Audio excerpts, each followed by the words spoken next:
Hello, welcome to In Defence to Traditional Martial Arts. Just finished the night shift, come down to the river to do my morning practice. My usual practice space is currently submerged under the river. I've had a very unstable form of practice this morning, balance not so great in this mud, but enjoyable all the same. I'm just chilling out now with some tea. And I thought I would do a video about what self-defense is, because in the last video that I did, I mentioned eye gouging, and I mentioned why I think the eye gouging argument is a load of rubbish. As always, I come up with receipts, and I just want to show that eye gouging, to get it done properly, you need position. To get a position, you need formal fight training. I haven't got the footage with me here, so I'm going to jump back to my house. So let's have a look at this video. King of the streets, anything goes. What do we see? We see two guys exchanging punches, kicks, knee strikes, just like a normal fight really. They're not immediately going for eye gouges, that's for sure. The fight continues. We're seeing normal striking. It's bare knuckles, so none of this. Well, they've got gloves on. I guess they've kind of got wrist wraps to help, but it is bare knuckle. More punches. American guy is dropped, and now we're going to see some wrestling stroke jiu-jitsu. They're both very, very tired at this point.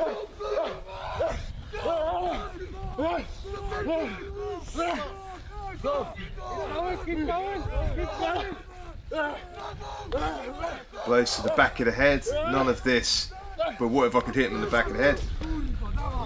The Polish guy makes a mistake. American gets the ankle pick. Classic control positions, wrestling positions.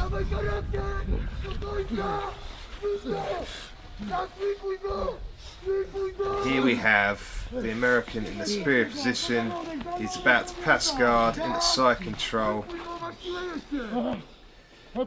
As I say, again, cardio is king. They're both so tired at this point, and they're both used to sparring. A few elbow strikes going in, into north-south now. And I guess there's no explosive power left for the Polish guy to power out of this. He's just kind of stuck back into side control. And we're about to see a setup here. American guy is a little headbutt there. Polish guy is being controlled, and here we see the eye gouge. He defends the first eye gouge, but the American has superior positioning, so gets his finger right in the eye this time, and we're going to see the Polish guy submit. And that's the end of the fight. So what do we learn from this fight? We learn that if your go-to is going to be an eye gouge, you better be able to fight, because you are going to need to get the superior position to be able to apply that eye gouge. How are you going to get that superior position? By having the superior martial arts skills. If you think you're just going to use eye gouges and that means you don't have to train, you don't have to spar, you don't have to get timing and distancing right, you don't have to get your position controlled in order to get your finger into somebody's eye cavity, it's not happening unless you train in martial arts, unless you spar, unless you get at least a taste of what is going to be out there waiting for you.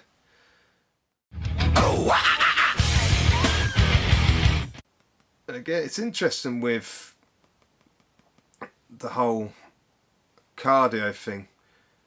Let's just have a listen to what he's got to say.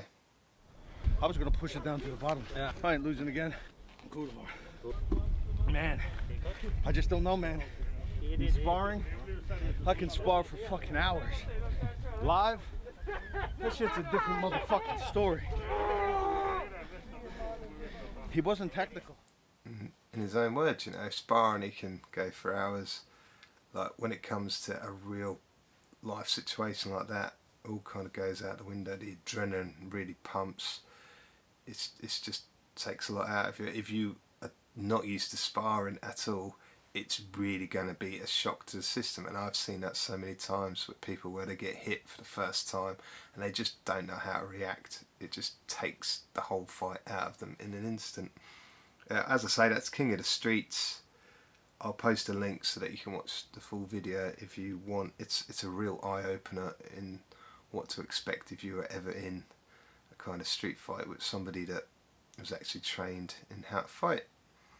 I guess that's it for that. I'll get back to the car.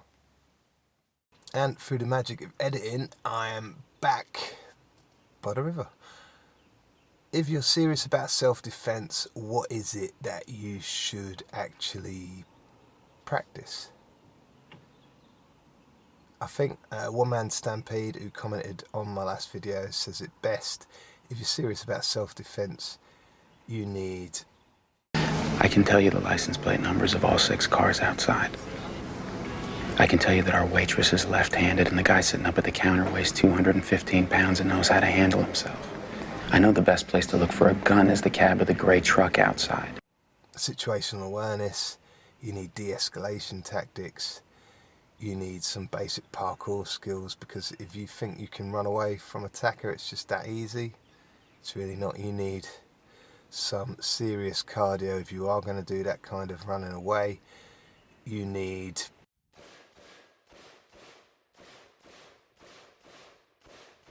gun training. If you live in a place where you're allowed guns, you're going to need some gun training.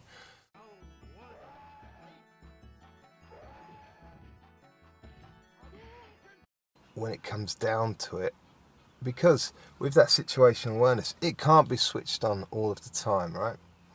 If it was, you'd be a nervous wreck, and even when it is switched on, you can still get surprised. De-escalation skills, some people just want to fight. Parkour, you might be brilliant at it. You might be able to scale up buildings, run and run and run. There's always going to be someone faster. You might slip and fall, you know. If you've got your gun, there are times we see it, we've seen videos, people have a gun, somebody grabs that gun, you're now engaged in a grapple. When all of these things fail, the thing that you're going to have to rely on is your ability to fight. And if we look at all modern martial arts that deal primarily in self-defense, whether it's the Krav Maga classic, there you go, the Kishi fighting system, Kishi, I don't know how to pronounce it.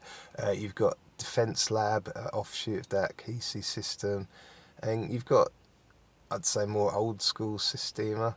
You know, these very much built around self-defense systems. The vast majority of the training that you're going to do in those systems is still fight training. At the very least, they have fight training in those systems. When I have people commenting, you don't need to learn to fight to be serious about self-defense, it's just absolute garbage. If you were serious about self-defense and you didn't learn about situational awareness, people would say that you're not serious about self-defense. You know, if you thought, I don't need any cardio, people would tell you that you're not serious about self-defense. So why, if you aren't serious about learning to fight, learning to be able to defend yourself, when all of those preemptive tactics that you use fail, how can you still be serious about self-defense training? I had someone the other day, he shared a post talking about how sparring's a thing in the past for a lot of fighters in the UFC. I absolutely agree with him. You know, we've got top class fighters who no longer spar. I say no longer spar, I think most of them still kind of do this playful kind of touch sparring, but they don't do the heavy rounds anymore. Difference with these guys is they've done the heavy rounds. They've done so many heavy rounds in sparring and of course fighting, and they still fight regularly. So for those guys, sparring not an essential thing.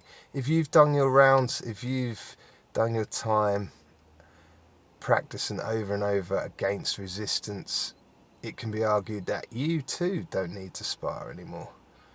But if you've never experienced those tough rounds, if you've never experienced what it's like to be punched in the face hard, how do you think you're going to be able to react when somebody finally does it for real? If you're serious about self-defense, you need to be serious about learning how to fight. It's just the way it is. I've also had people in the comments, they really upset people to point out that eye gouging isn't the kind of cure-all that people think it is. It really upset people. Upset people to the fact that they stopped paying attention to the video that I uploaded. Had people say, eye pokes can end fights. Never said they didn't. Had people say, eye pokes happen all the time in MMA. Never said it didn't. Like, I posted the most famous eye poker of all time, John Jones, in the video. It's just that eye pokes aren't the fight ending technique that everybody thinks they are. Yes, they can end a fight, but a lot of the time it is just like an absolute annoyance. Even if you get just that one eye and you can't even open that eye, I've still got this eye, I can still see, I can still go at you.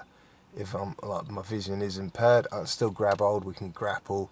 I've got that sense of touch then. Yeah, the idea that someone's just going to poke you in the eye and you just, oh, that's it, fight over. Nonsense for the most part. You'd be better off trying to punch someone on the chin. It's much more likely to end the fight.